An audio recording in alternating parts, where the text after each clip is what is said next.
Hi, Mark here from the Tangibound Podcast Network and host of the flagship show, the Tangibound Podcast.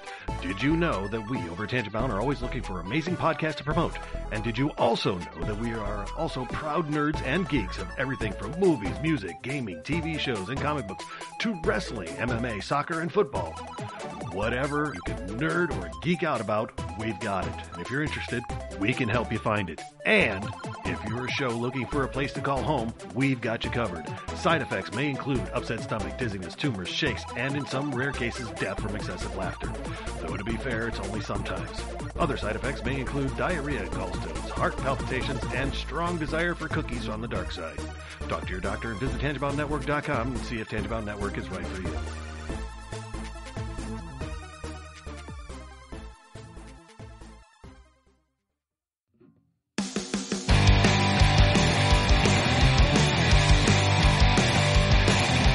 Life sucks to the last drop. Are you gonna blow your head off? Take good aim and don't forget to duck. Life sucks every Monday and all the way to Sunday, but I wouldn't have it any other way. I don't care how you're doing, what's up or how's it hanging. I'd like to buy this world one last drink. Life sucks all of the time. Stick it up your sunshine, and then you'll see the clouds every day. And then you'll see the clouds every day. And then you'll see the clouds every day.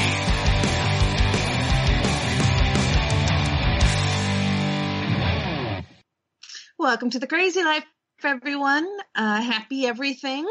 This is going to be landing after the new year, so happy new year. Broad brush this. Yes. I like it. Happy everything. Yep. Hopefully you had a wonderful celebrations with family and friends and loved ones, or just a happy celebration with you, yourself, and I. Whatever worked out for you, hopefully it was enjoyable. My name is Jen. I am your hostess for the evening. And with me, as always, is Brian and Henno. Hey, guys. Hola. Hi. Man, I haven't talked to Henno in so long. I know. God, it feels like just weeks, months. Or a matter of hours. Like almost literally, if we stayed up any longer. Yeah. And for those to bring everybody in on the know, Tony couldn't join Brian on Salty Language. So Henno is joining him this week. So make sure you check out this week's episode for sure of Salty Language and see the guys. And remember, as Brian always says, the show is not safe for work. Yeah. Now, however, if you do want to hear Henno just let go of his filthy mouth, then you want to check it out. Because I did not hold back. No. Henno has a potty mouth. Henno has a potty mouth. Like, I was literally thinking about today, and I'm like, did I go too far? I mean, was I like going out of my way to drop bombs? Maybe? No, I don't think you were. Just because I could, Yeah. you know. Yeah, you just have 10 seconds of just spouting obscenities. I know, what's going on? It's all this pent up hostility. Yeah, like Henno, do we need to talk about rage issues again on Crazy Life? Hey, we got to bring up the 16, 17-year-old again on this show. Oh, yeah. Different perspective, you know? Right. Yeah, they usually have a different perspective for sure. Yeah. Yeah, on Salty Language, I was justified. On the Crazy Life, I can't be. I must reflect on myself and see the error of my ways and grow. Yeah.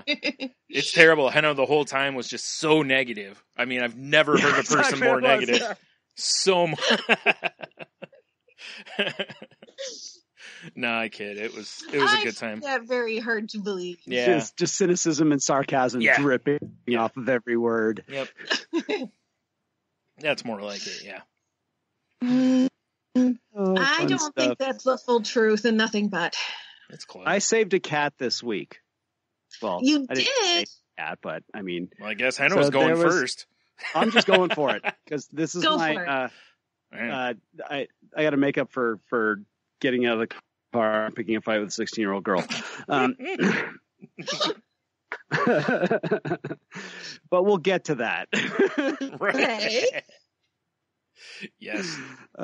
So we have the health club has a marketing guy, and he walks into the office, and I kind of see him go by, and he's talking to John about, I found this cat, and I hear the cat, meow, meow, and the facilities manager, my boss, has a husky that lays like right down here, and all of a sudden Kona was like, I'm like, uh-oh, and I go for the door, I shut the door, and I walk in to see what Ari's got, and he's holding this orange tabby, just a beautiful cat, no collar, no tags, no nothing.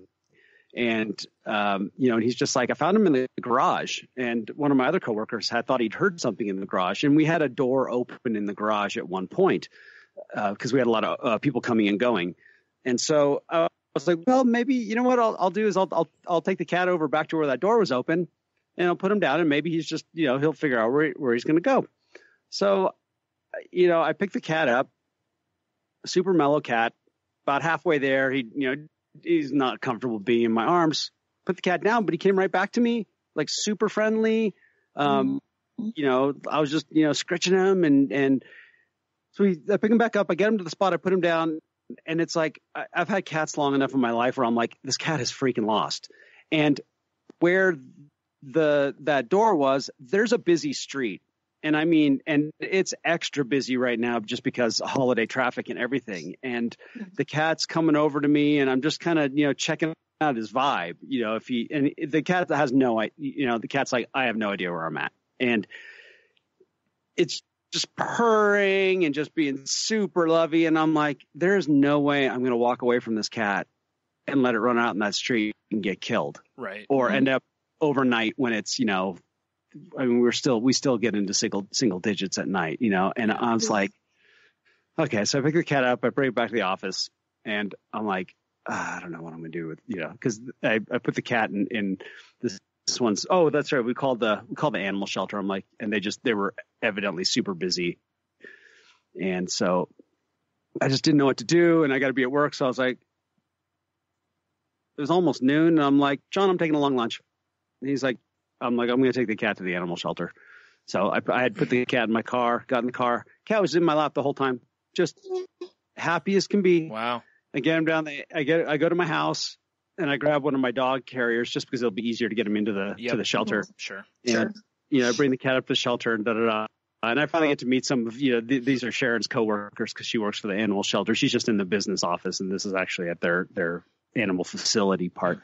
And fill out the forms. And then before they take the cat, and I was like, this cat is amazing. And they're like, well, what makes the cat amazing? And I'm just like, I'm just listing off all the things, just from, knowing cats. And finally they're like, oh, wait, scan him to see if he's got a chip. I was like, oh yeah, cool. And so they scanned him, boom, chip came up. I'm like, awesome. Yeah, that's what I was thinking when you said you were taking it to the shelter. I was like, they should be able to scan.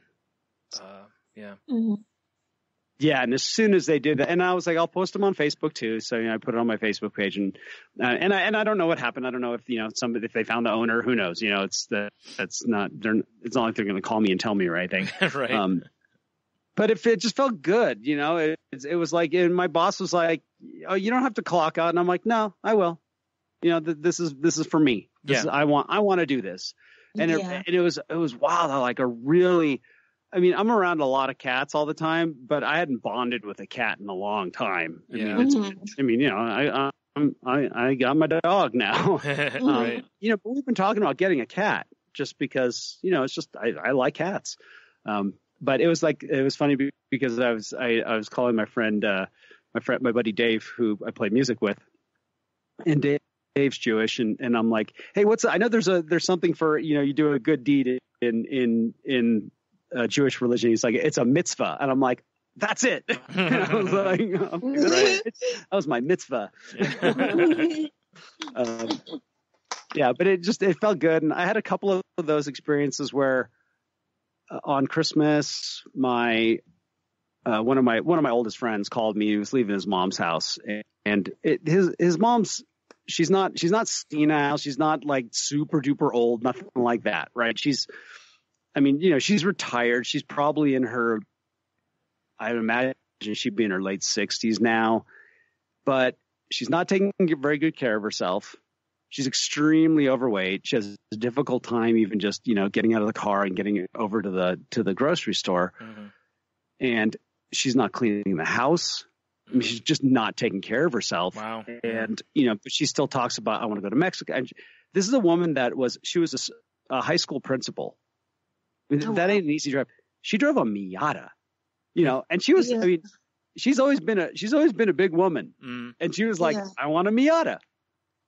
And I'm going to get, and it's always been like, of course, Carlos in a Miata, mm-hmm. It's like, it's nothing. It's her personality. Flying to Mexico all the time, completely bilingual, love to go into out into the villages and stuff. I mean, just a very dynamic woman, and just some shift happened. And to the point where there was almost a little intervention about where you got pests in the house now because you're not cleaning it. Yeah, it becomes a self-care issue. Like it really top to bottom, not just a little bit, So and so concerning. Brendan was really, you can tell he's just really frustrated because of that. Sure. Because he said everything 200 times, and he's like, I just don't know what to do. And all I could share is, we were talking, before we started podcasting about negative people in our lives. And I'm just like, I'm going to give you the positive. I'm going to give you it's 1 or 2 days out of the year, try to make the best of it speech. Yeah. And I pulled out all my readings that I have and all of the concepts of letting, the Buddhist philosophies of letting go of the past and letting go of the future and just being in the moment. Who cares if you said it 200 times? It doesn't matter. That she didn't, it's her choice, all that stuff about you can't make a person be someone they're not. So it's up to you about how you want it. How do you want to feel when you leave? Do you want to feel like you were just nagging, and cause that's how I know my buddy long enough that I know he feels negative about it, and he doesn't want to. Yeah.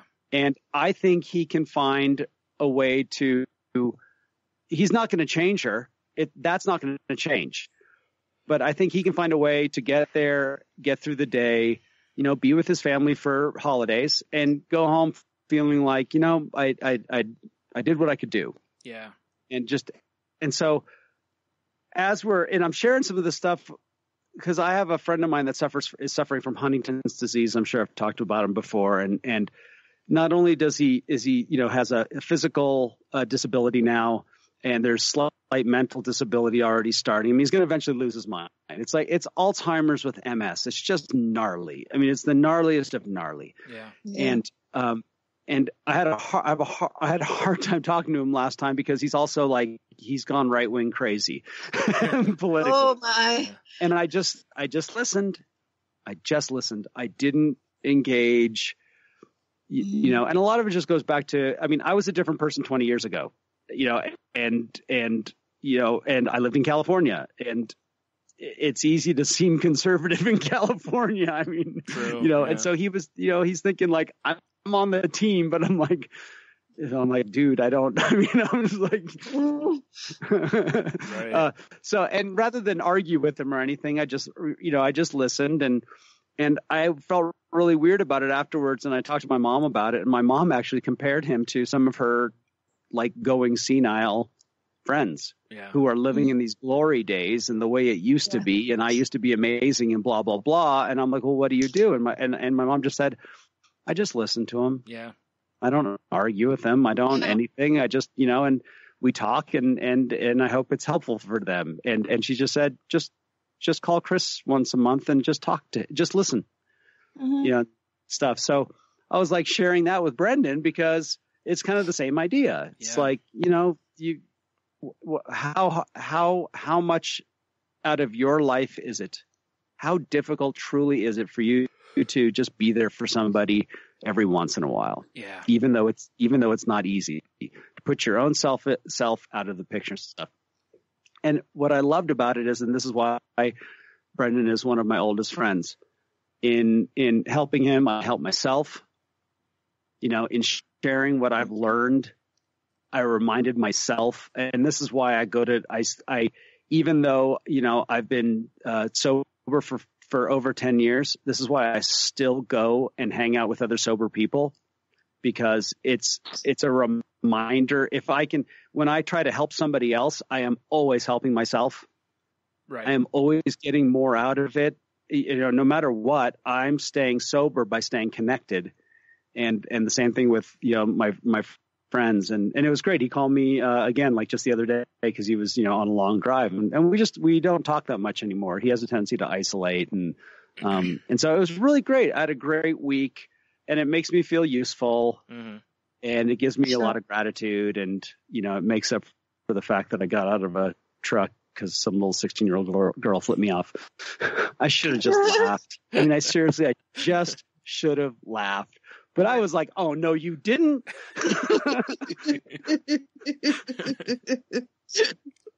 Not like I was going to do anything, but still. Yeah. No, you don't do that. Right. Especially when it was your fault. Yeah. She's 16. Nothing is ever their fault. Yeah. Right. It was hilarious. I take that back. She was 17. Her brother was 16. Right. Oh, it was her brother that rolled the window down, Jen, and said, what are you going to do? Beat up a 16 and 17-year-old girl? Or 16 and 17-year-old? Which I'm like, good line, dude. Well, what's funny about that is I was thinking about it last night, because we talked about this on Salty Language. But I was thinking about it. I was like, it's smart on his end, because that way he's not going to get beaten up probably. But it's also really smart for your side, because if you were thinking of beating him up, you might be like, whoa, maybe I shouldn't do this because, age. Yeah. Yeah. So it was an interesting statement. Like you said, it was really smart, because it really diffused both sides absolutely. Of what could have happened. Right. Yeah. And it's not like I was going to do anything. Right. Like I said, but it was just this idea of like, no, that's not how you act. Yeah. We were lucky we didn't, we're lucky we didn't end up in an accident. Mm-hmm. Call it good. Yeah. But I'm like, to get aggressive, like it was aggressive on aggressive. And I'm like, no, you don't, kids don't. And I just thought it was just I didn't even know it was a girl. I thought it was a woman. I thought it was like mom. Oh yeah. So, yeah. And I've had the weirdest stuff happen in our town. Like this weird entitlement stuff.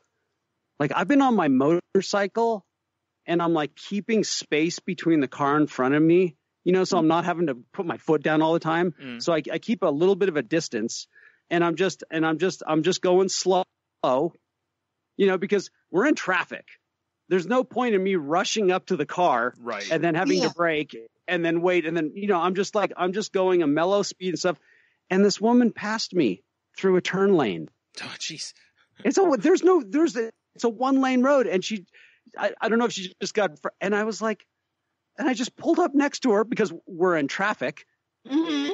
And she's got her window rolled down. And I'm like, you just passed me? I'm like, what? Yeah. Like, what are you thinking? It's just weird. Yeah. Anyhow.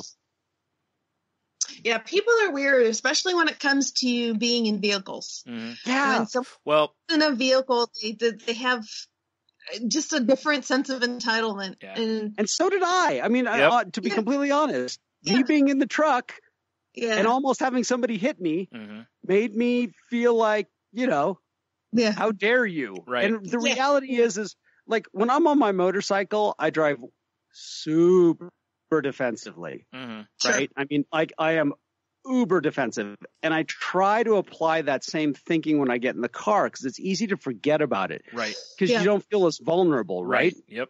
And like there's no.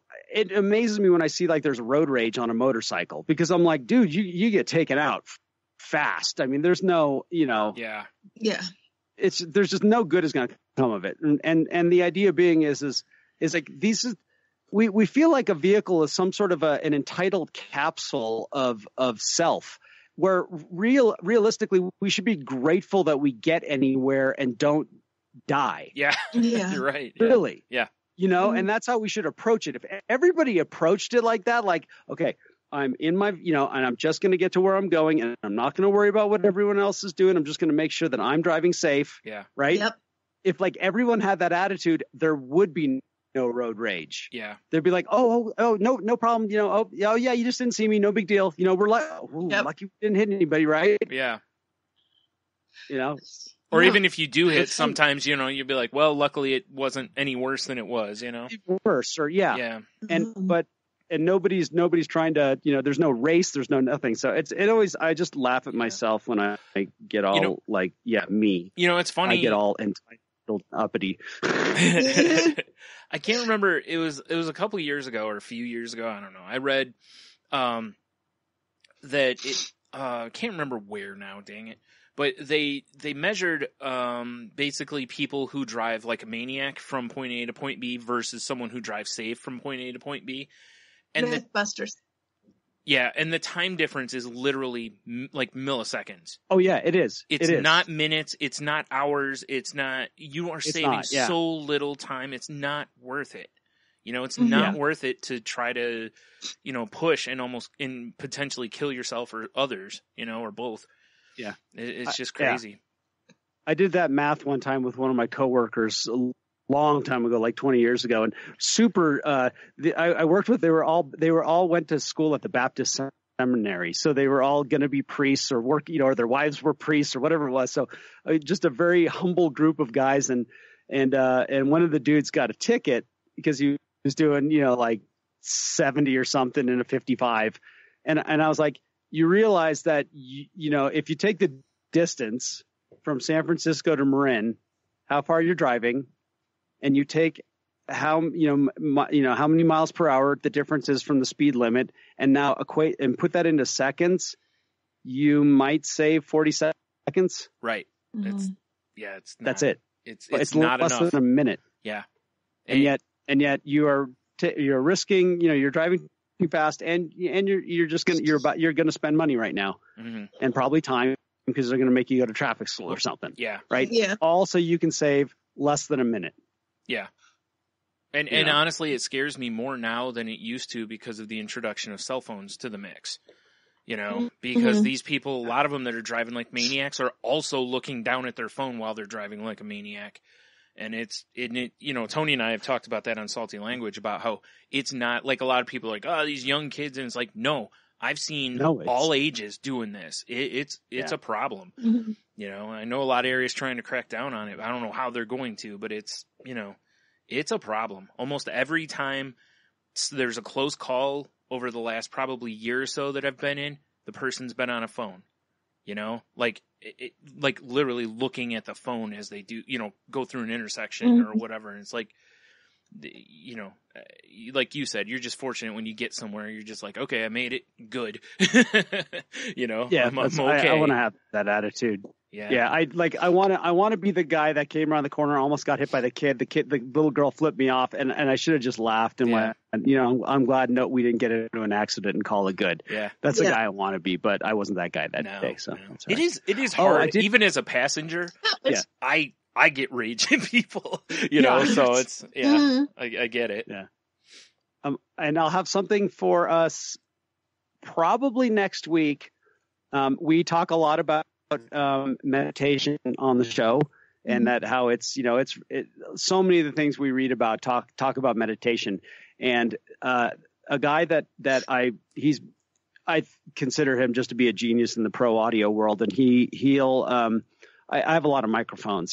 He takes like inexpensive Chinese made microphones and modifies them so they sound like really expensive microphones, right? And he's just really smart in how he does things. And he created, and I didn't know what it was, that they call it a healing device or blah blah blah. And I've seen the emails now for a year, or most of this year since he released it.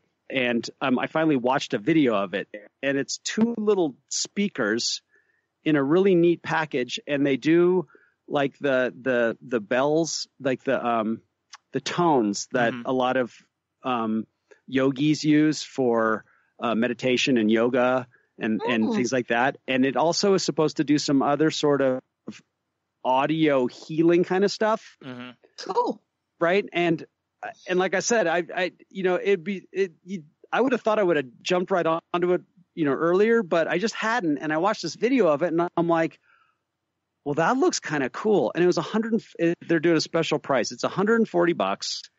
You don't have to have a phone. There's no cords. It's not Bluetooth. It's no nothing. It's these two little speakers. You turn them on. You can put them on either side of you, and it does whatever it does. And so I was like, you know what? I'm going to get this, because sometimes you need a tool or some inspiration to get to, even if, just to inspire me to sit down quietly or turn the TV off or something. So they'll probably ship them priority mail. So I might have them by the end of the week. And next time I can demo them, because from watching the video of what it is, I was like, oh, that would be helpful for meditation. Yeah. Like I could just tell right away that if I sat down and I had those, I think it'll be easier. So I look forward to reporting back in. Absolutely. That sounds cool. Yeah, it was really neat. I mean, it really was. Like, I'm like, huh. Like, because I've seen all the apps and stuff, and I've seen that stuff, but I don't want a piece of, like, and I think that's Michael's point with his product is get away from your phones, get away from your computers, right. So because it's too much technology. Well, it's scientifically proven that if you like we all check our phones as much as we do, if you set your phone aside, you fiend for checking your phone again. Like you're addicted to the stuff on it, so you're drawn to it, which makes it harder to focus on like your meditation or whatever. So, and if it's close, you're likely to, like, say you can't quite get into it, you'd be like, and grab your phone, you know, and it's Facebook. Like you said, like you said, if it's, you leave it in the other room, just turn these things on and, try to get in the right mindset. Yeah. Absolutely. Cool. That's all I got. All right. Well, I'll go next. So I had a whole bunch of family fun time. My brother stayed with me during the holiday, which was awesome. Having him, him at my house. Yeah. So he was there from Friday to Tuesday. So it was fun. It always warms my heart to see him and my husband, and their relationship, how their friendship is growing. Cool. And it just, it really, it makes me very happy. Friday night, I had worked during the day, so I had to go to bed fairly early. So I was in bed by 7:30. And so my brother and my husband decided they were going to go out shopping and getting some food shopping. And they went out to dinner together and hung out. And it's cool to see that happen. So that was cool. And then lots of family fun. And my dad came over to my house and first Christmas celebration in the new house, which was cool. And it was nice. It wasn't too stressful, other than on Christmas Eve we had a snowstorm in Michigan and in Ohio. But I was coming from middle of Michigan down to Toledo, Ohio, which is on the border. And it had snowed enough, and they hadn't plowed. Oh, yeah. So the expressway was nothing but a white blanket, and people, you couldn't see any lanes, you couldn't see anything. So people were just kind of driving wherever the heck they wanted to drive. And God, it drives me nuts. Yeah, so you had one person in the middle, one person off to the left, and some people are pacing each other. Somebody going 20 and someone's going 50, and it just, everybody was all over the place. And so my husband was very awesome. mean, he drove and he white knuckled it. It usually takes about an hour and a half to go as far as we did. And it took about 3 hours. Yeah. It's about twice the time that we normally would take. But we made it safe. But it's thankfully. worth it. Yeah, exactly. Yeah. Yep. But we made it safely, and that's what matters. And was able to see everybody. And I'm really happy that I actually got a chance to go, because my uncle is in Toledo, and that's who we're going to go see Christmas Eve night. And unfortunately, he's been having a lot of health issues, and he is back in the hospital. So it was nice to have that Christmas Eve tradition with him. Even if hopefully it's not our last, right. But if it is, I'm extra thankful that we were able to make it happen. Right. So. It's just kind of another reminder, because he went into the hospital shortly after Christmas, and it was just another reminder that at the time you don't want to do these things. You're like, oh, I don't want to do it, and just go home. It's snowy, and all this stuff's going through your head. And my brother is real insistent that we go, and I'm glad that he did, because it just. What if it's not there next year? Yeah. Yeah. You know what I mean? Then I would regret not putting the effort in. So it's just yet another reminder in life that, you do what you do. You push through the negative sometimes, because you never know. Tomorrow's not promised. So that's due today. Yeah. And some things just feel like it's the right thing to do. Yeah. Yes. Even though you don't, like you just said, I totally know what you mean. Like you just don't want to do it, but it's the right thing to do. Yep. And we had a few different opportunities this week that have popped up, and it just, my husband and I've been we are in a very fortunate position right now. We both have been working quite a lot, and, and we're in a good spot in life, which doesn't happen all that often. So we are enjoying ourselves, and we are very grateful for what we have. But there have definitely been opportunities put in front of us to make decisions, and especially with family. And we've decided that, we're both very firm in family first, and family comes first, and the family needs, we will help them whatever we can do. And fortunately, we're in a position that we can help. So we were able to step up and be helpful and be of service to people this week, which was really awesome. And then friends of my mom's best friends, the husband is not doing so well health-wise. And so we're going to go over and see them this weekend and stuff. And my mom shot me a message, because she talked to her friend, and her friend said how much it meant to her that I called, and I was checking in on them and stuff. And my mom shot me a text message. She's like, "You are my angel." And nice. Yet another reminder. It's just, I kept getting these positive reminders, like, you know what? You're on the right path. You're doing the right thing. This is who I want to be. Right. Yeah. And it was just these positive reminders of this is who I want to be. This is what I want to be doing with my life. And regardless of anyone else or any judgments or whatever out in the universe, it doesn't matter, because I am good with this. This warms my heart, and this makes me cool with me. And that's really where I've gotten to in my age. I'm finally at that point now with myself that I'm like, you know what? This is who I want to be, and this is who I'm comfortable with being. So this is what I'm striving for, and this is what I want to focus on being for the rest of my life. This is who I want to be. And it takes a long time to get there. I went through quite a lot, and I will change, and I'm going to adapt. But this is kind of like my focus on true north, Yeah.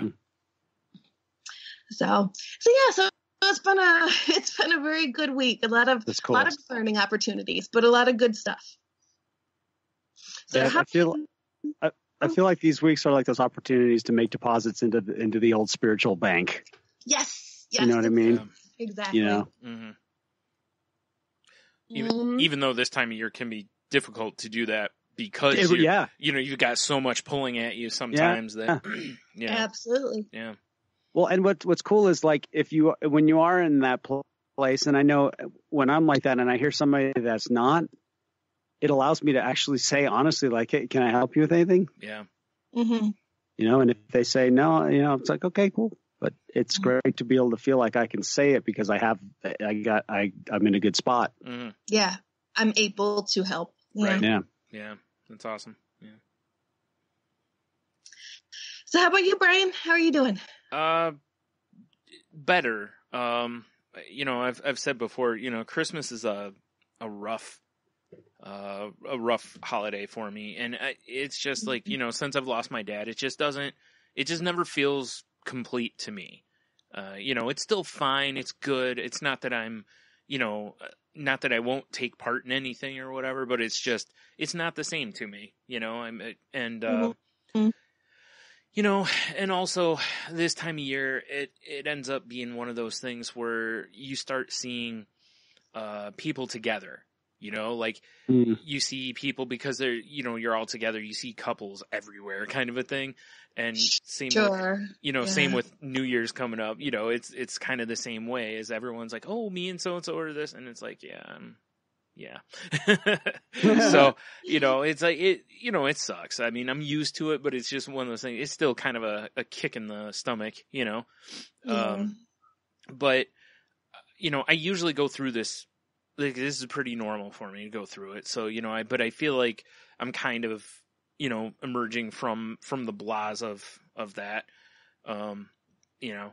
Christmas Eve was good. My family came over and, everybody behaved themselves and we had a good time and good food. And, I told Henno this last night that it was interesting because at no point did I feel like I had to leave the room. Like, I didn't feel like I had to go outside or, to do some breathing or go in my room or anything like that, which is, definitely different. Not because it's my family, but just the number of people. I get uncomfortable when the number gets above like 8, so it was, that was really nice that I had that. But having said that, as soon as everybody was gone, that first couple seconds or minute or whatever of quiet was fantastic. And so yeah, that was that. And then we opened gifts that night, and that's on Christmas Day I didn't really do anything. So because my family's tradition's always been to, like, we open gifts on Christmas Eve. We've done that for I don't know how long. Probably since I was like 12 or something like that. It's because none of us wanted to get up early. It's no secret I'm not a morning person. So, yeah. My mom actually said even when I was a little kid, I was never the type to come wake them up at like 5 a.m. to unwrap gifts. She said a lot of the time she had to wake me up, which, if you know me, is no surprise. Because about that time is probably when I'm in my best sleep. But yeah, it was... and I started using a sleep tracker app, and that Tony, from Salty Language, he told me about forever ago, and I've had it on my phone since then and just not used it. But it, you put it on upside down on your, like screen down on your end table next to your bed, and it just keeps track of your sleeping habits. And I'm guessing it's got to it has to work by like the microphone. Like as you toss and turn, that it measures the sound or something. And it'll also tell you if you snore. And to no surprise of mine, it basically shows that I sleep in 2-hour bursts. It shows almost every 2 hours there's a peak, which is, waking up or restless. And then it seems I get back down into a deep sleep and then boom, right back up to, so I'm curious to see after like a week or a couple weeks how it looks a little more. Cause like last night I actually hit like a 4-hour straight deep sleep, or pretty much deep sleep. So that, I'm curious to see if it makes any difference in my sleeping. Like maybe it does something mentally to where I'm like, I don't know, I'm more comfortable or I'm more focused on sleeping. I don't know how to word that, but I'm just curious to see how it works out. If nothing else, it's just interesting to me in the meantime because it's, it literally shows exactly what I thought it would. That's interesting. Yeah. And no surprises. I like I said, never been much of a snorer, and I sleep in 2-hour bursts. It's pretty much been that way since I was 12, honestly, somewhere in that range. It was probably, I looking back, that's kind of like when my depression really first manifested and all this. So it's like, around that age in puberty is probably the worst thing that ever happened to me. Like I peaked at 11, but it's, that's funny. Yeah. So the app's kind of cool. It's called, I forgot already, Sleep Cycle, I believe. Yeah, Sleep Cycle, if anybody wants it.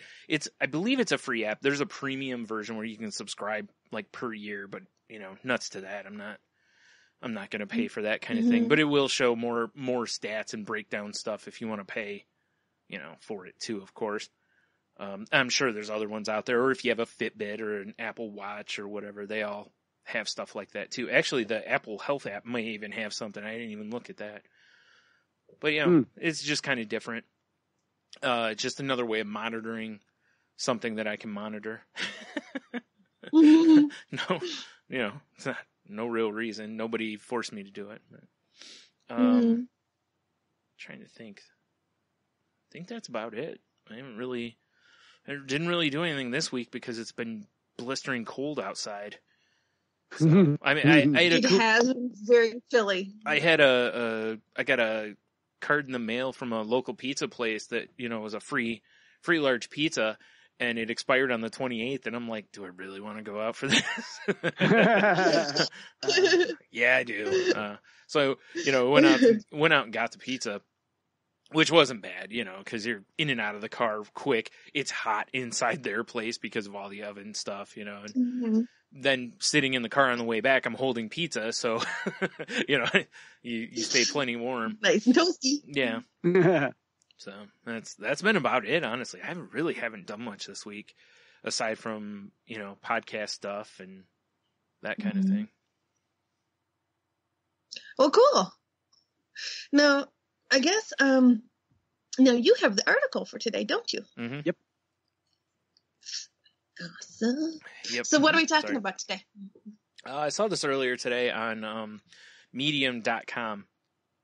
Excuse me. And it's titled Bad Habits You Must Break Immediately to Improve Your Life in the Next 100 Days. Now, there's a whole lot in between the talking points on this. So if anyone wants to read it, it'll be in the show notes. Because there's, quite a bit. The first one on here is kill the excuses. It says, do you ever catch yourself making excuses when things don't turn out as you had expected? Have you ever tried to explain away why you didn't, couldn't, or shouldn't, or simply wouldn't do something? Yes, I have. Each time I've been in college. Absolutely. It is. It's what is 100%. Yona says? Try or try, or do or do not. Yeah. There is no try. There is no try. Yeah. There Which we go. I have an issue with that though. Yeah. I didn't just juggle. Yeah. I That's tried true. it. Right. True. I have it's a real common thing where it's just like, well, I tried it. No, don't try. You do. Yeah. And I'm like, oh, here's some balls. Juggle. Yeah. Exactly. Well, they didn't say they juggled successfully. They just said that they juggled. True. But there's huge. I mean, Yeah. you can find entire articles just to this. Yeah. I'm sure. Kill the excuses. Yeah. This was a really big one for me for a long time. It's less of a thing for me now, but it's still something I fight against myself, because a lot of it was before. I didn't want to keep telling people that my anxiety was getting the best of me and I couldn't go, or that I basically, I was too depressed to get out of bed or whatever. So I'd come up with something else, and it's just, it stinks. So now I just, along with not just kill the excuses, but kind of at the same thing, I think there's a part of this later. but also being okay with saying no and in the same thing, because it when you do both of those things, it really helps.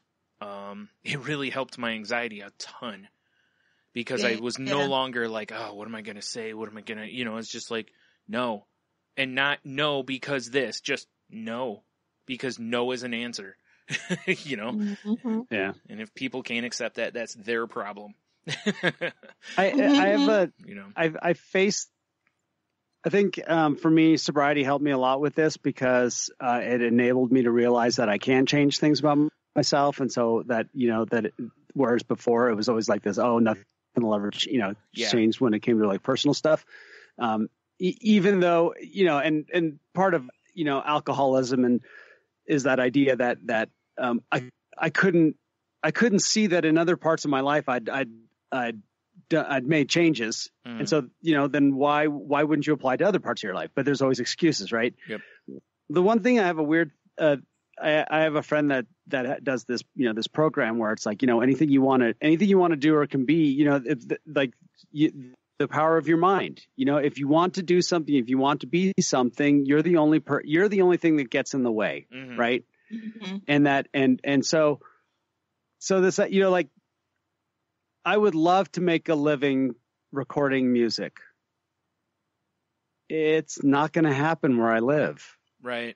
There just aren't enough clients. Right. Mm-hmm. Or, and so, well then, and so I could sit there and say, well, that's an excuse, so why should I even try? Right. Because if you get good enough, clients will come from other places. Right. True. Or it comes down to, well, maybe you shouldn't be living where you live. I'm like, well, I love where I live, so I'm just going to keep doing what I'm doing. Mm-hmm. And so I always have this weird thing is like, it comes back to that, the podcast we did a few weeks ago talking about the differences in the voice inside your head. Mm-hmm. Are you having a rational dialogue, or are you just, beating yourself up or whatever it is? Yeah. And so I always find that interesting, because, am I making excuses, or do I just really, it's a dream, but it's not something that I really want? Mm-hmm. Mm-hmm. Yeah. Anyhow. That's that's a good point, because it really is the truth, because you may be right with the second part of that too, which is maybe I don't want this as badly as I think I do. Like when you really start sitting down and start going, well, I got to move or blah, blah, and like you said, you're like, well, but I love living here. It's like, so I don't want to move. So now it's like, well, now I have to come up with reasons to talk myself into moving. Otherwise, this isn't going to happen. Like you said, it's, there are certain things though that, like, clearly I'm never going to play center in the NBA. If I say that's what I want to do, that is not going to happen unless I, were to get some sort of dying wish or something. That's the only way that's ever going to happen, because centers usually are about 7 foot tall and athletically gifted, Mm-hmm. So, there are things that I, oh, come on. What an excuse. Yeah. Right. Yeah. Well, darn, I'm a foot and a half too short, whatever. No, it's there are certain things that I think are easily outside of the realm of possibility, but there is a lot that isn't. There are a lot of times you see people and you're like, why don't you just do it? And they're like, well, this and that. And you're like, and and we all have that, Mm-hmm. I'm like, honestly, recently I've been thinking about, signing back up and going for a graphic design degree and, finishing it. And I immediately started talking myself out of it. Like, and it's the dumbest stuff. Like, if it was actually at a school, it's like, you're going to be the old guy in the class, and if it's online, it's, one thing, but, well, what if you don't feel like it? Or what if it's like immediately the what ifs just start pouring in. And, it's like, realistically, my excuse for not going to school right now is there isn't one, really, a good one anyway. It's really more of a, why not? It's right there. Mm-hmm. I mean, it's just, I have to take the steps, and you know, I'm not going to just wake up tomorrow and be enrolled. You know, I have to put the work in, you know, Mhm. so, and yeah, so this is a good point. Like I said, this has been really tough for me because a lot of my excuses are rooted in fear, and fear is a really hard thing to overcome. You know, when it's got a real good grip on you. I've been fighting it for a long time, and it's not been a winning fight. You know, it's a, you know, I get occasional victories, but overall it's won the war to this extent, you know, to this point.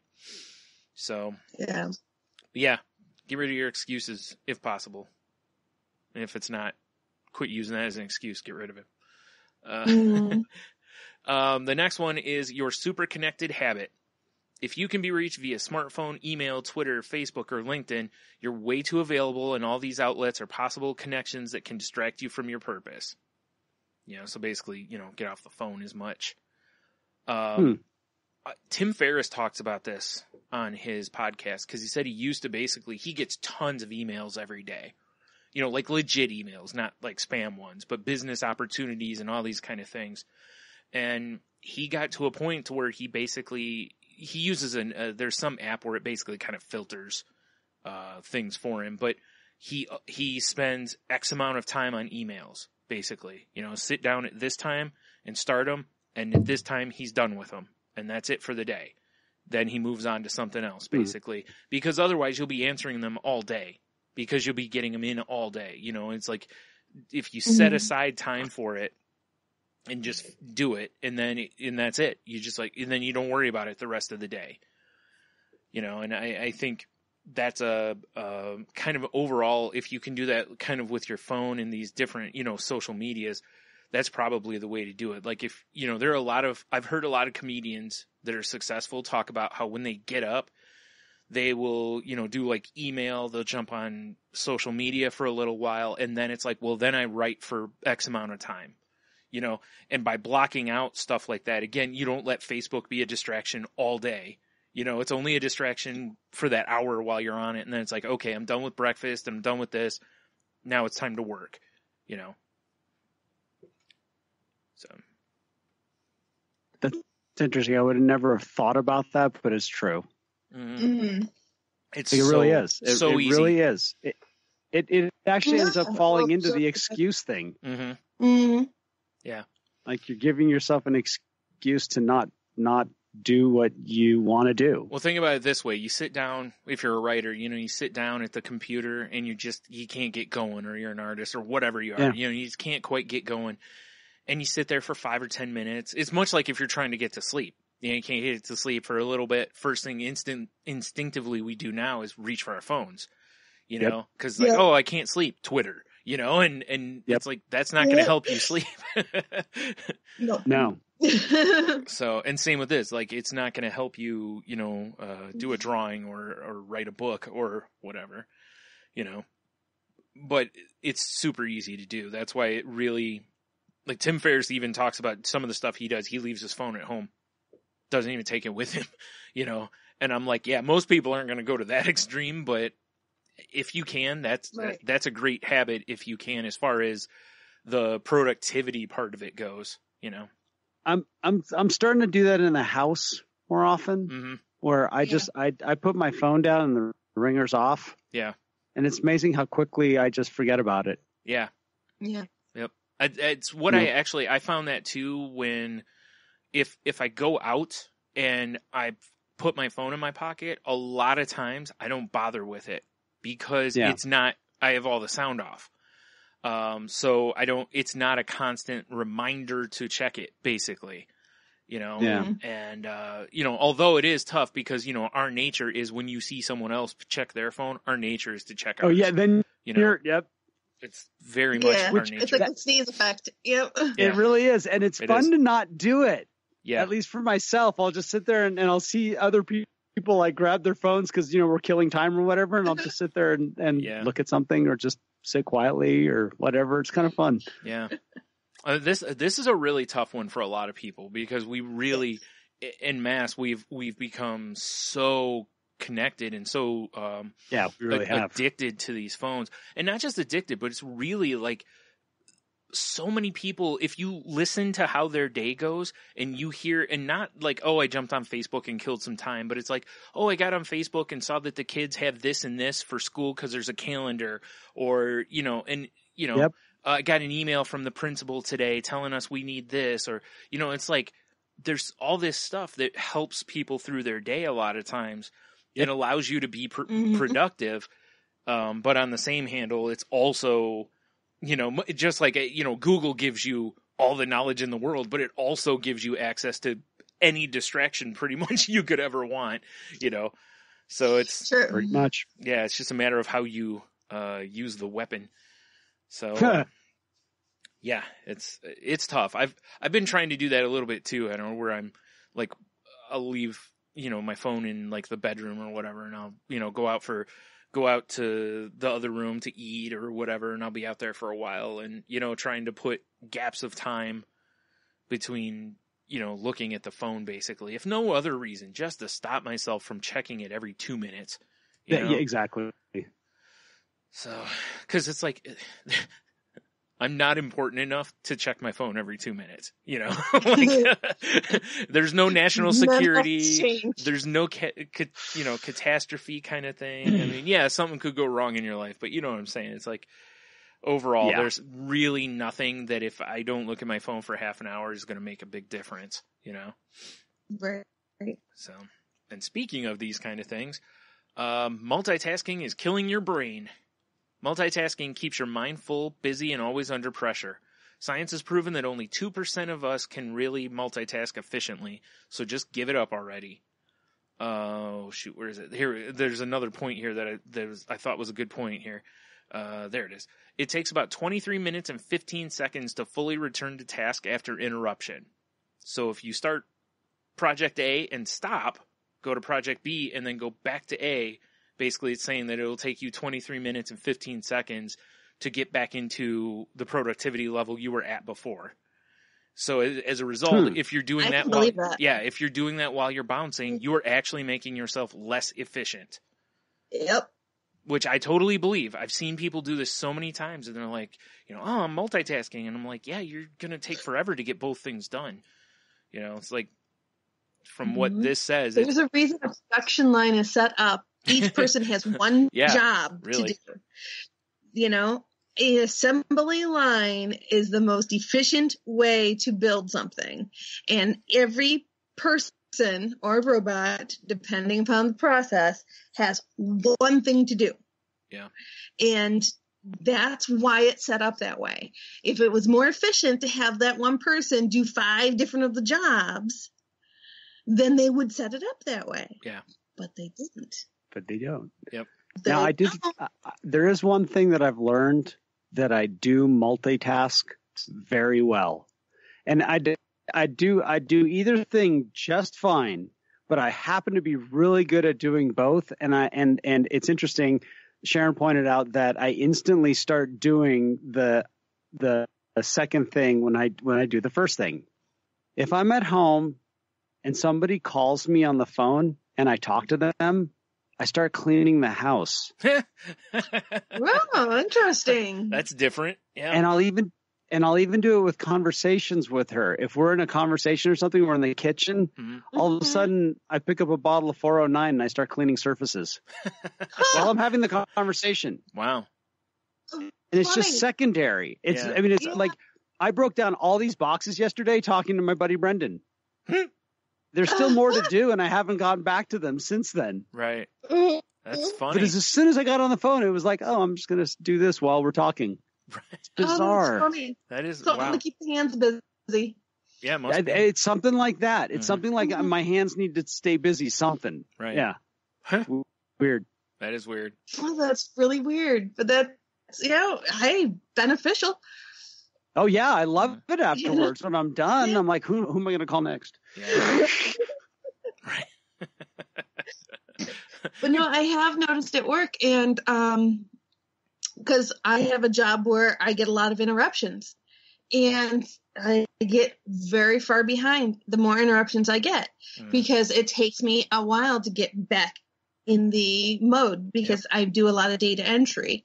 And when you get interrupted from data entry, to find your spot to get that rhythm back up to the right speed again, Yep. It takes some time and it takes some effort. I mentioned even going to the assembly line type of atmosphere with my team. And of course, people didn't go for it, but I mentioned it to them. I'm like, because we take a lot of phone calls. I'm like, all right, Interesting. you be the first person on the phone calls. If the phone rings more than 3 times, meaning you're on the phone, then somebody else will pick it up and so forth. But for the most part, you handle the phone calls, you enter the orders, you close the orders down, and I will process through, and just try to do assembly line because we're really, really busy. We need to process a lot of stuff really quickly. Right. And nobody wanted to do it because nobody wanted to do just one job. Right.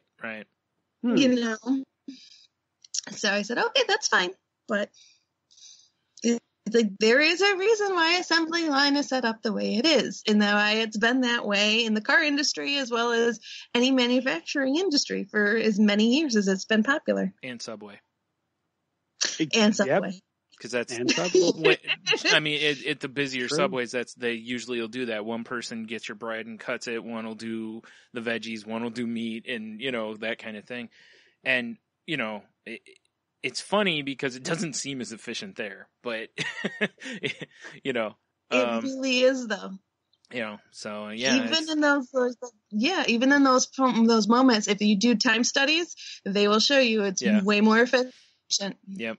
So this is, this is a big one, and it points out in the article that, this is a really big one for a lot of people. And I can understand that. Again, I think Tim Ferriss talked about this. I know I've heard on other podcasts where they talk about being more productive, like it just focus on one task, burn through that task and start the next thing and burn through that. And then, just one, so that on the day you're just like, boom, boom, boom, you're getting stuff done. Otherwise, what you could have is at the end of the day, you've got nothing done. As far as nothing finished, let me rephrase. Yeah, nothing's finished. You got a lot of little things done, but nothing's 100% accomplished. Right. That's my biggest. Yep. I do that all the time. And my problem is if I do that, then the next day when I go to look at what I got to do, I'm like, oh man, I got this, this, and this. Whereas if I completed one, I'd only have 2 things on my list today instead of 3. Yep. And so for me, that's part of why I like to just focus on one thing is it makes it to where I can, it's less overwhelming down the road, Yep. Absolutely. Yeah. So, yeah. Let's see. What's the next one here? This one, I know I may have something to say about this one. Saying yes to everything. Time is the raw material of productivity and creativity. We are not taught to say no. We are taught not to... Wait, what? We are not taught to say no. We are taught not to say no. There we go. No is normally considered rude, but yes makes limits creative and productivity time. That doesn't make any sense to me. Saying no means that you have time to focus on your own creation, tasks, and projects rather than responding and reacting to requests. You can't let other people set your agenda in life, says Warren Buffett. And that's kind of what I was getting at with Tim Ferriss when he was talking about the emails. Is instead of letting emails dominate him all day, basically, he's like, you have this much time, boom, you move on to the next thing. And he immediately, like I said, with that filter, he's basically saying no to all those emails, and he's made comments to where his productivity's gone crazy high, since doing a lot of these things because it was just a time waste before. Yeah. And it's a big, that really a lot of, I talk to a lot of my friends about that, especially people that are in business for themselves. And it really, there's a lot of this that comes from codependency and people pleasing and inability to set boundaries. And part of that whole thing, email thing is a great example of that. It's like, you can sit there and like you said, react to everything, or you can say, I'm doing this. And then when I'm done with this, I'll look at the emails and see if there's something I need to do there. But actually making those choices and the other part of it is learning to say no, getting past that other person's disappointment, and realizing that whatever it is they needed to get done, they found someone else to do it and it got done. Mm-hmm. And everything was just fine and nobody held it against you. Yeah. And that was my inner dialogue, was I always wanted to be the one that said, yes, that got it done. And it's like, no, I don't have time for that. Yeah. And then in the end, realizing it all got taken care of just fine. The alternative is saying yes, and then down the line going, oh, why did I say yes to this? Yeah. And now I actually disappointed somebody, and now they're really bummed out. Or worse yet, I've disappointed two somebodies because I can't get either thing done. Either thing done, exactly. That's exactly it. But it's that it's been a big, for me. It was a lot of work. Yeah, it's been a lot of work. This is a tough one for me too. Now I'm fine with it. It is a tough one, because then the third piece that you guys didn't mention is that you've sold yourself out. So, if you make a commitment to somebody and you make a commitment to somebody else and you don't hold true to the commitments you make to yourself, which is, say you stay late at work because you're going to make this happen for this person, or you're going to stay late at work to make this happen for this person. What are you giving up? What are you denying yourself to give to others? Yep. And you have to make sure that you're making the fully educated choice.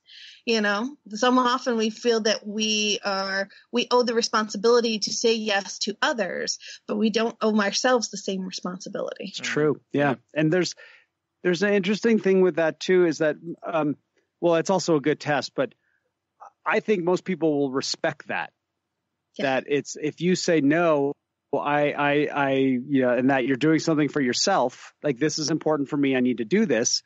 Most people will accept that. If they don't, you've just learned something about that person or your workplace or something. Mm-hmm. And you just got some more information about whether this is the right fit for you or not. Mm-hmm. Yeah. I actually told my boss at one point, he said, I need everybody to stay late until this is completed. And I looked at him and I said, this is an ongoing situation that we're going to have. That would be me staying over to make sure something is completed before I leave for the day. That would require me to stay over many hours. And I am not able to commit to that. Yeah. In the past, I can't say that I would have been able to do that. But I looked at him, I said, what I can commit to is I can do a detailed turnover to the next person so they understand exactly what is open and what is going on and why, where I'm at with it, so that they are fully in the know. I have no problems doing that and making sure that the next person in line can pick up exactly where I left off. Mm-hmm. But yes, I cannot commit to staying until it is completed. Right. And that's felt good with it. And I felt good with it. And I felt good with whatever response he had to that.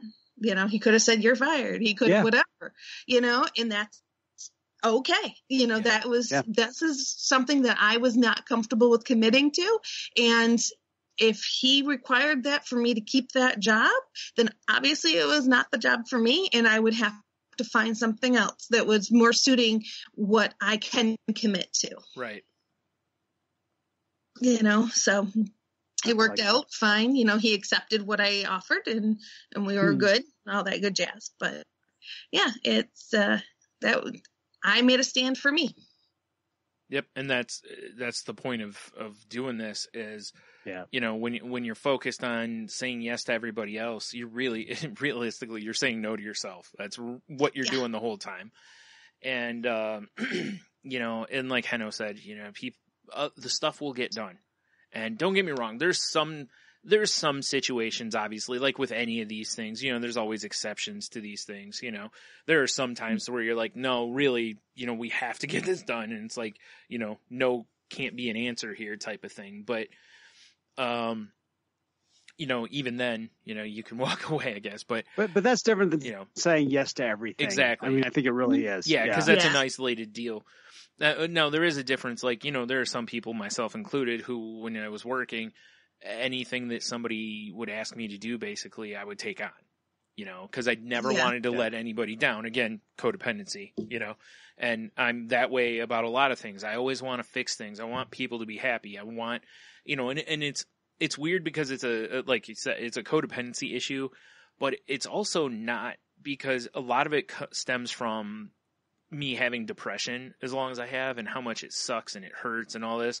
So I just don't like people in any sort of, you know, pain or situation like that. It's like, I don't want anyone to go through what I went through. If I can prohibit that, I try. You know, that's kind of what it, where most of it comes from. But again, that, you know, it feeds right into the other thing, you know, so it ends up being an overall issue. But this one's important, you know, honestly, and there's an aspect of this that a lot of people don't do. And this is really important as a parent too. Don't let, you know, like, I know people who spend all day running their kids, and that's all they do, you know, and it's like, say no, you know, they don't have to be in everything, you know, they really don't. You know, most of that stuff is not going to make a difference when you get to college, because most people aren't going to the high-end colleges, you know, that actually care about all that stuff. You know, again, I had all sorts of picks of art schools to go to. None of them required a foreign language, you know, but so many people I know were taking one. There's nothing wrong with taking it, but it's just, you know, you don't have to. And same with, you know, you don't have to play soccer, football, baseball, and basketball, you know. So make sure, you know, again, say no once in a while because you need that time or whatever at that, or you want to do something else, you know, whatever. Excuse me. The next one is acting on the directives of your inner critic. It's funny, I mentioned that earlier about the college thing. Says, you are not good enough. You can't do it. Don't even bother trying. It's too late for you. Nobody will share it, like it, recommend it, or even see it. Don't waste your time. You have no writing credentials. You're terrible at grammar, punctuation, and using parentheses. No one wants to read your opinions. Everyone has their own opinions to sort through. And, you know, just basically, and that really is most of that what goes through my head when I start thinking about, like, really another part of the graphic design thing was at the end was like, you know, this isn't a great area for it. What if you're not good enough, you know, and blah, blah, you're old. People aren't going to want your, perspective. They want younger perspective and thinking, you know, like these things I'm just beating myself up over, and it's like, or maybe try it, you know, give it a go and see what happens. I've seen a lot of people online doing freelance graphic design now, because you really don't have to be in a place to do it, because we can digitally send everything now, even big, you know, big files we can send to a printer and they can just print it off via the computer, you know, essentially. So it's not the way it was when I was in school the first time, to where, like, Heno and I were actually talking about this last night, how it would take like 10 years to send a decent size photo from one place to another. Now, you know, you've got all these ways, Dropbox and emails and plugging thumb drives in, external hard drives. You know, there's just so many ways to move data, you know, that you don't have to be tied down like that. So that, you know, it's like, again, it's like, remember those things. Like if your inner critic starts getting loud, is go through sometimes, and I've done this in the past, sit down and write down everything positive you can think of about the situation. Don't write any negatives down because they're already in your head. Write down everything positive you can think of, and try to remember those to help you fight the negative thoughts. That's a great point. Yeah, absolutely. And I don't know if this is going to come up in another way, but there's also once again, don't forget the shortcut, the side journeys. Don't forget the detours. Yeah. And that's, I think, a lot of, you know, like, oh, well, I'm not going to be the best at this, or I'm not going to be the rock star, so I don't want to even try, so why bother, or blah, blah, blah. But it's like, there's a lot of members of that team. Yep. You know, and just because you don't make the top position doesn't mean that you can't end up in a position that could be just as satisfying to you. You know, but you have to step out and you have to go for it. Yeah. Like I talked about that when I mentioned about, that comic book that had the graphic design. They were looking for graphic designers, and, I really wanted to get into, I wanted to draw comic books, but it's like, that may or may not, that's probably not going to pan out, but graphic design was something I was doing, and that would be another way in. And in the end of the day, I'm still, every issue of that book that comes out, I can be like, hey, I worked on that. It's this, in the end, it's like, I still worked on it. Didn't quite hit where I wanted to, but I'm still in the ballpark, Mm-hmm. And realistically, so many things are only, like, kind of like I know said it was this friend. It's like, so many things really are only out of your league if you believe they're out of your league. Yeah. Really, that's it.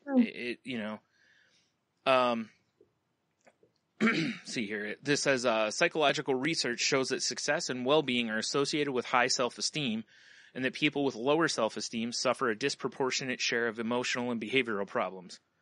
Yeah, I'm shocked at that. And it says, the truth is, nobody's perfect enough to begin anything.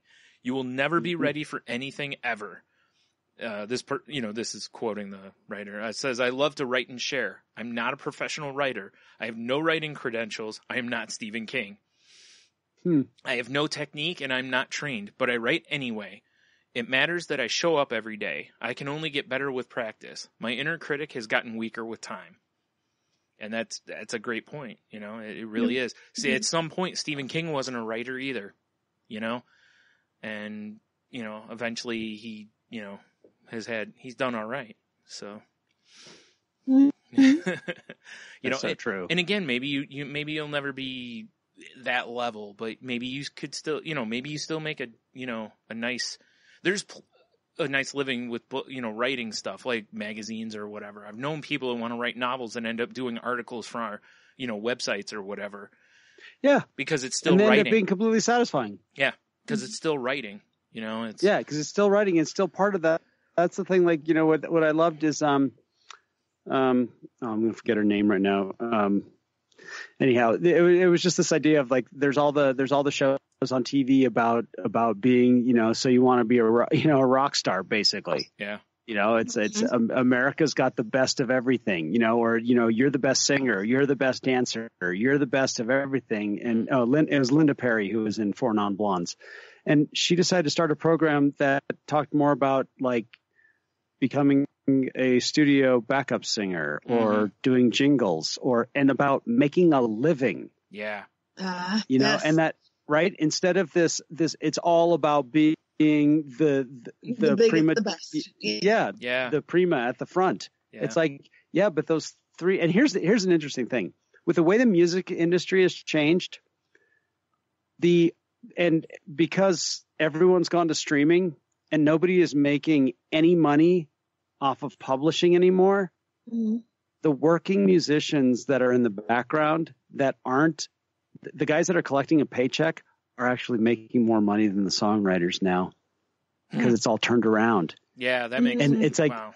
And it's interesting because they're actually getting a steady check, and the person up front on the front is relying on their publishing, but the streaming services aren't paying for it. And it was just like this interesting twist that's happened. And you talk to these guys that always wanted to be the lead guitar player, but now they're just like in everybody's band. Yeah. They're the guys that go on Hire for Tour, and they're doing better than most other musicians. Yeah.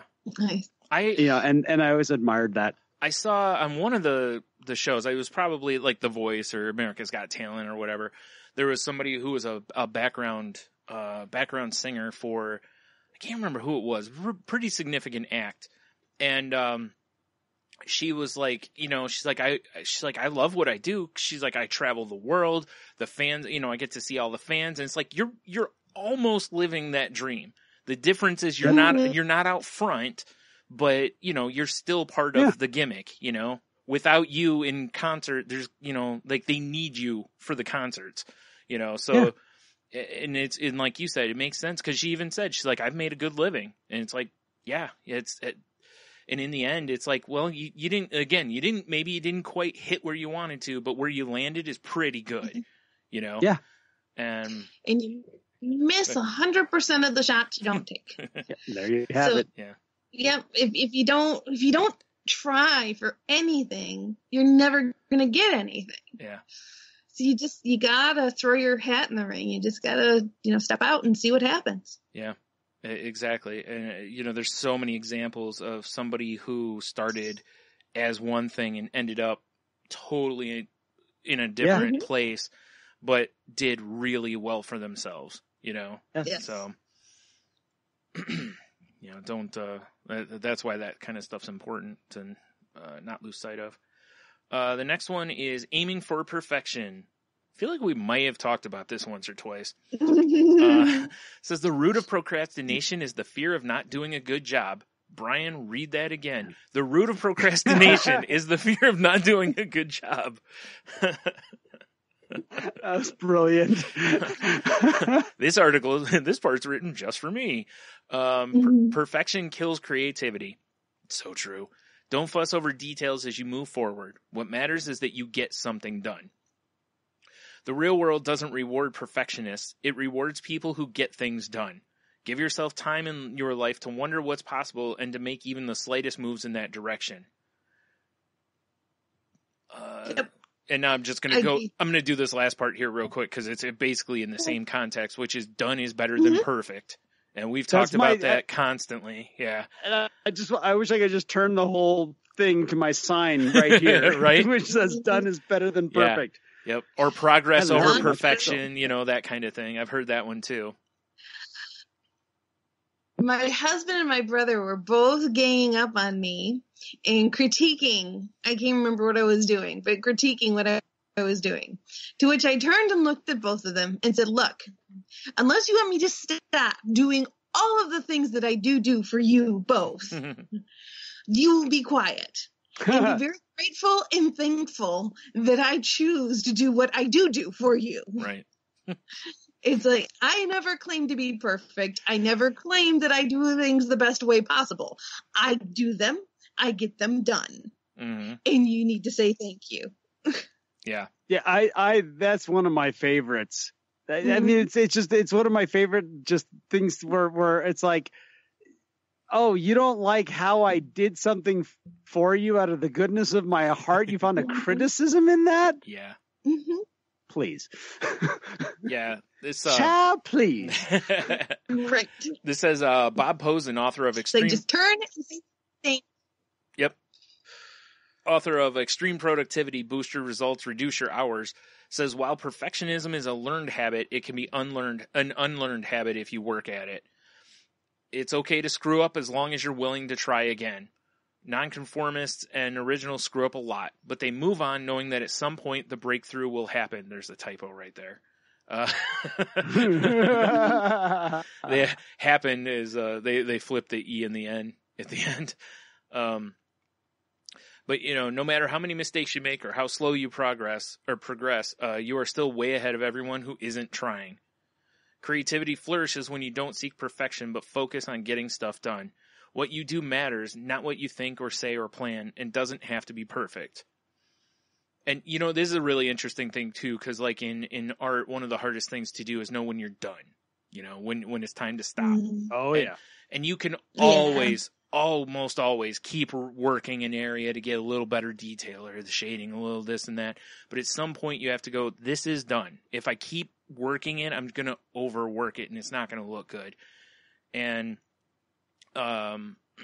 even if it isn't perfect, you can look at it afterwards and go, okay, I need to focus on this or this. Maybe I need some more life drawing classes because my proportions aren't great. Like you can do that, not beating yourself up, but just looking at it and assessing what you need to address going forward. Using it to learn from. Even if you feel it's a failure, you can still grab something from it and learn from it. Or again, Google's got, what's it called? Project X or whatever it is, where the whole point of the thing is to make things fail. Like just, they shoot for the moon. Like, if it fails, fine. Let's learn from it and start again.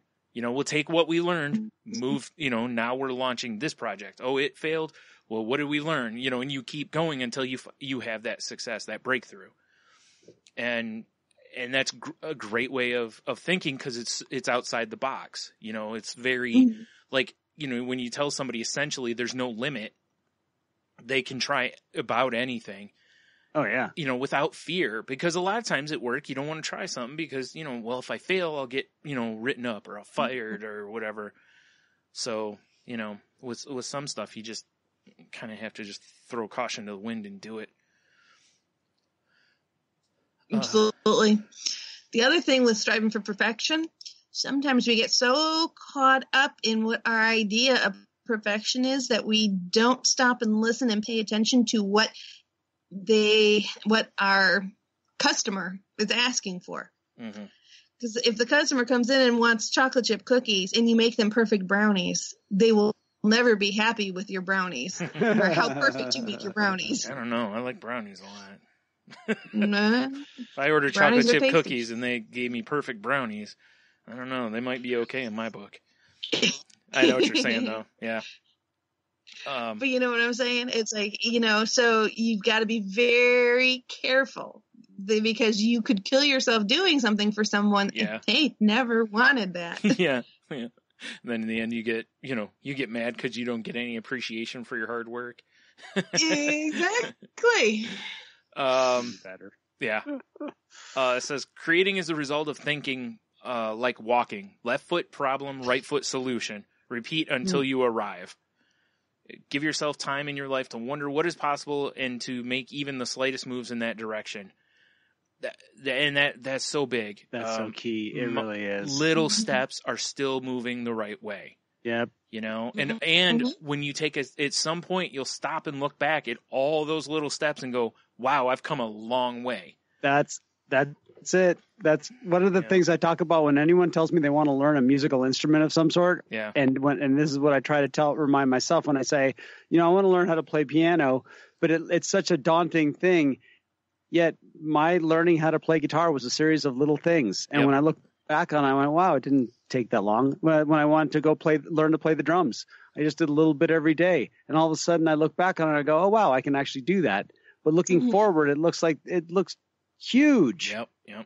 Well, as we've talked about before, you know, if you take a huge task, break it into smaller tasks, it seems like a molehill, not a mountain at that point. So you're right. And that's the thing. The other thing on that too is like nobody, you know, well, maybe someone did, but most people aren't going to sit down at a piano and be great at it. You know, like they're going to suck at it for a while because like you said, it's a daunting instrument. I've heard people as they're going through classes and you're just like, oh, this is the worst thing I've ever heard. And then eventually you're like, wow, they play this thing great. You know, sometimes it never happens, but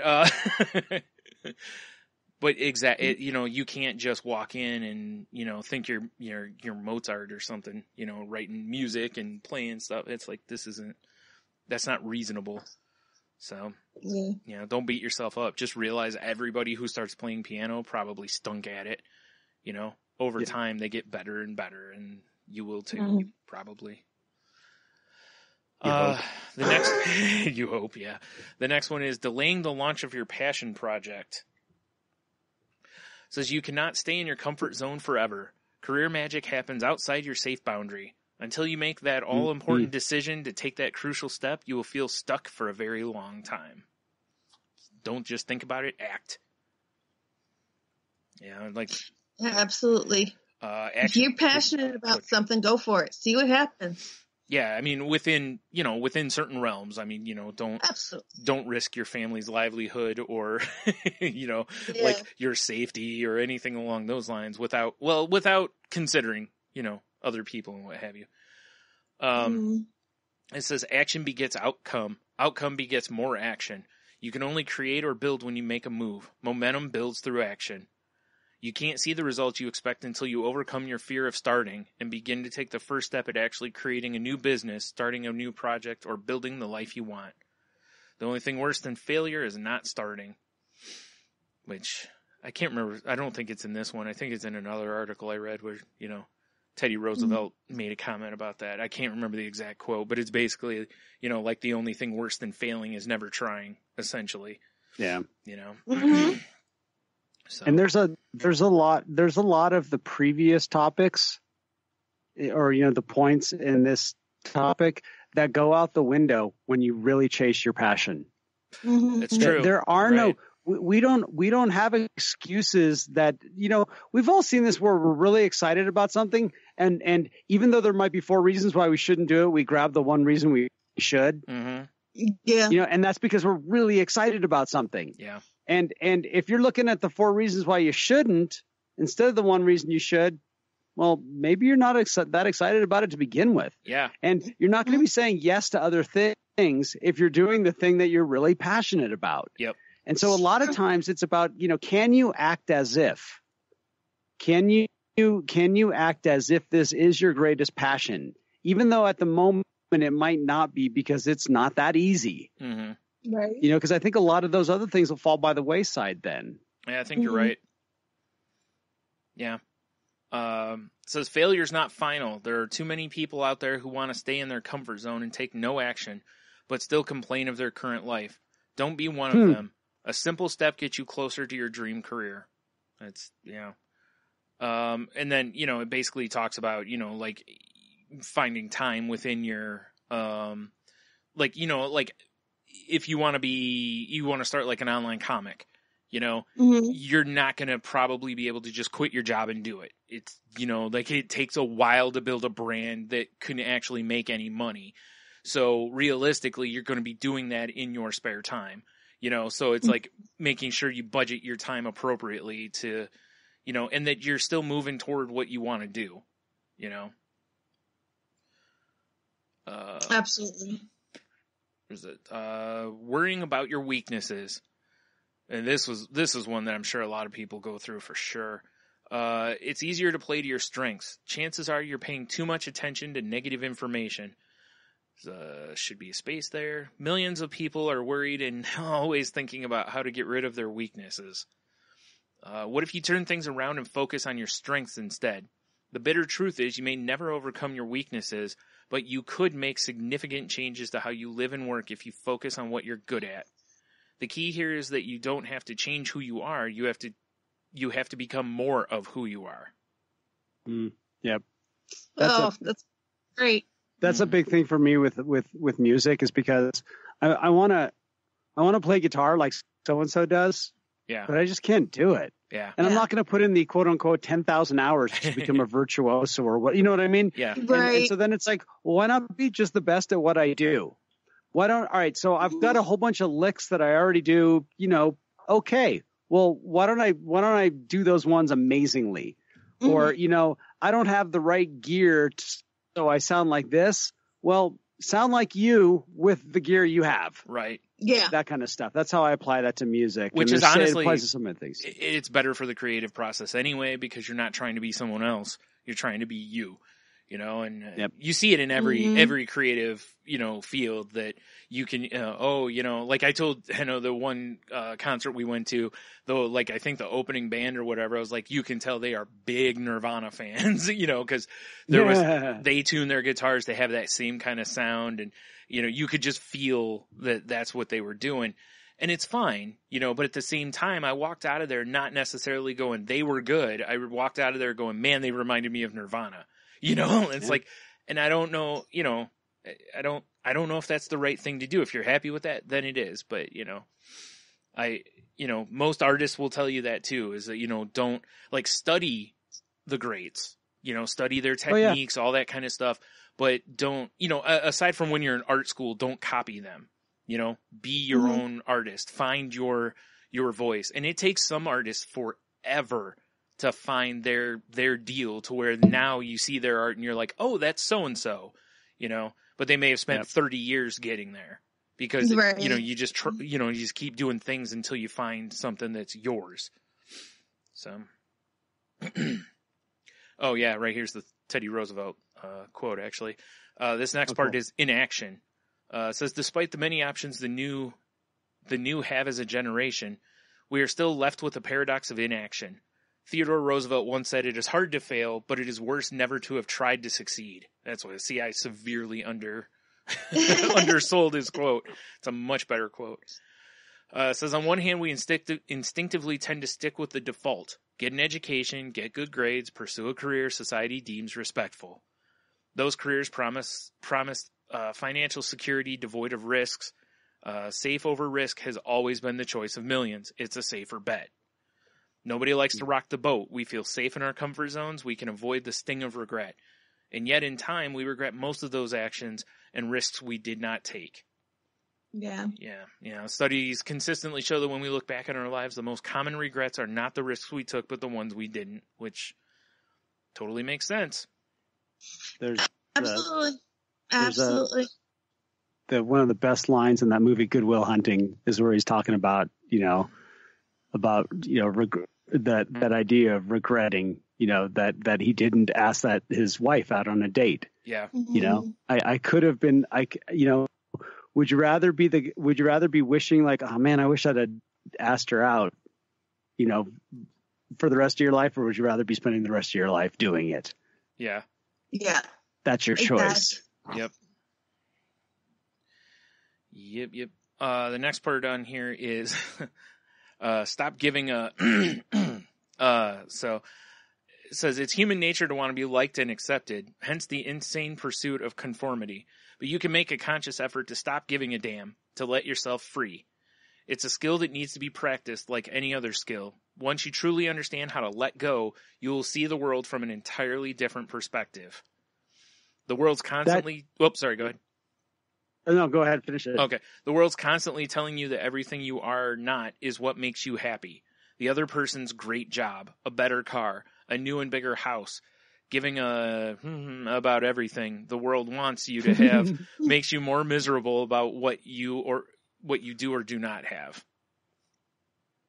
That completely goes back to that music thing where I've always admired that this guy that gets up on front of the stage and he's got, crappy gear and he's amazing at it because he doesn't care about sounding like everybody else. Right. He doesn't care whether he's just like, I'm content, I'm happy, and I'm doing me. Mm-hmm. And I've always admired those people because I always felt like I needed to be like, the one that everybody else wanted to hear or see or whatever it was, Right. It's funny because in my day gig, that never comes to mind. I mean, I always want to get better, but I'm not looking at somebody else and going, like, oh, I wish I could do it like they do it. Yeah. No, I do it like I do it. And it's just weird how like you can get so caught up. And that goes back to that thing with the, seeing a band that just reminded you of some other band. Yeah. Yeah. It's like, well, who are you exactly? And I've always admired those people who could be content in just being themselves. Yeah, exactly. And it's funny because probably just about everywhere has someone like that it's like, oh, you got to hear this local guy or whatever, or you'll hear him, you'll be at a bar and they have live music that night and you're like, wow, this is incredible, kind of a thing, or, because it's different or what have you. And, it's unique. It's interesting. Yeah. And you remember it. Like you'll remember that more than the band that sounds like another band. Yeah. Because it's someone who's just confident in being themselves. Yep. There's even artists that I actually like, you know what? I absolutely don't like you, but you're really good at what you do. Yeah. Yep. Like, I respect them. Yeah. Like there's a woman that plays here and she is not everybody's cup of tea, but I say, you know what she does is amazing. Like she does this kind of trash folk music and it's abrasive, but she does it so well that I'm like, you're amazing. Yeah. It is awesome. Yeah. I love that. There's that confidence in there. It's so great. It's funny you mention that because the next paragraph here says, when you stop giving a damn about what people think, your self-confidence will definitely shoot through the roof faster than you can imagine. You'll start to believe in yourself and what you can offer the world without letting outside influences stop you or sway your decisions. And I can speak on this because at one point, I don't remember if it was this year or last year, I made a comment that I was no longer going to make excuses. If I didn't want to do something, I would just say no, Mm-hmm. And when I started doing that, it really started changing my outlook on other stuff. And I've always been kind of whatever about other people's opinions. There's an element of it to where I care a lot. And then there's an element to where I don't care and I'm going to do what I feel is the right thing there. But this really has helped my confidence, because you're just straight out telling someone no. It takes way more confidence to say no than maybe, Yes, it does. because maybe you're like, I don't want to hurt their feelings, whatever. No is like, I don't care what you're going to say. No, I'm not doing it. Yep. And, it's, again, and it also, it feeds into earlier where we were talking about, always wanting to say yes to people. This allows you to grow and be more confident in who you are and what you need for, in your life. I like this. The more you desperately want to be like someone else, the more unworthy you feel. The more you desperately want to be happier, the lonelier you become, despite the awesome people surrounding you. That's, that's a really good point, because when you're chasing after somebody else, you're likely to never catch that. So you're always you can never measure up to someone else, because they're not you. Right. Like you can't do their uniqueness, but they can't do your uniqueness either. Exactly. Yeah. And it kind of goes back to multitasking, because you're so worried about what somebody else thinks or what somebody else is like, or how they're perceived or whatever like that. You end up just kind of being this blah, because you don't really ever excel at anything, because you're just constantly being pulled away from you. Yeah. Yep, exactly. And that's very important. That's why I said, in the creative process, is that I've just always felt that it's better to have your own voice. It's really cool to study and look at people you admire. Whatever. If you want to throw influences from them into your work, that's fine too. But, of course, yeah. But I don't want to walk up to somebody and go, wow, your art looks like somebody else, because unless that's exactly what you're trying to do, like, again, in school, a lot of times you have to draw things that, the masters have drawn. So if you achieve that, then that's a pretty high compliment at that point, because you've copied greatness, But if I walk up to you and I'm like, wow, it looks like you, that looks a lot like Norman Rockwell. And if they're like, well, it's like other problem is that if you don't hit the mark, people are going to look at you as inferior, They're going to look at you as a knockoff. Yeah. Would you rather be would you rather be a substandard somebody else, or the best you that you can be? Yeah. I'd rather be me than be a bad Norman Rockwell knockoff, So, exactly. Yeah. Well, that's the last one? Yep. All right. Awesome. Cool great list. article. Yeah, it was a really great list. Yeah. Lots of awesome stuff on there, and a lot of reminders, stuff I think we've heard before, but just good reminders of what's going on and where we need to be.